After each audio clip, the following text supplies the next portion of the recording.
My two favorite teachers were Dorothy Bach and Walter Clarkson.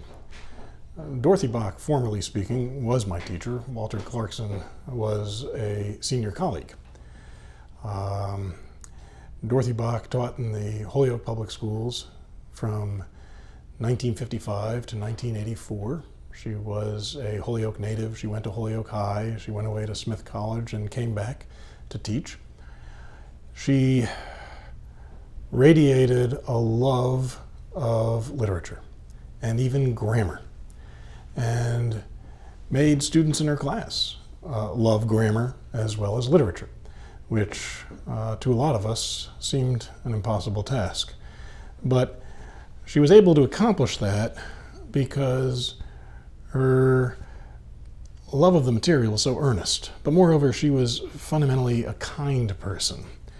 And to Dorothy Bach, it was clear that brilliance without kindness meant nothing. Kindness came first. And that made the classroom such a warm, safe, accommodating, interesting place. She knew her material inside out. She introduced us to the Odyssey at the beginning of sophomore year, as she had done year after year at Holyoke High, and made it magical. I read every book, all 24 books of the Odyssey, twice, because I wanted to make sure that I understood what was going on. And at the same time, she was exacting. So Dorothy Bach was kind and learned, but she was also tough. But you didn't resent the toughness because you were so grateful to her for her kindness and her erudition. And she was devoted.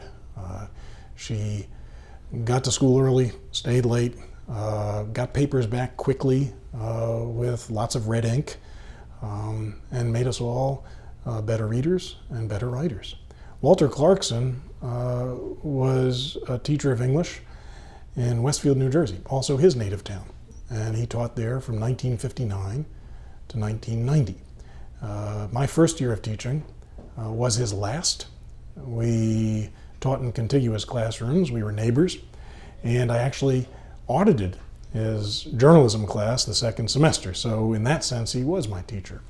But like Dorothy Bach, Walter Clarkson radiated a love of the material and great kindness. He greeted everybody like Dorothy Bach with a big smile.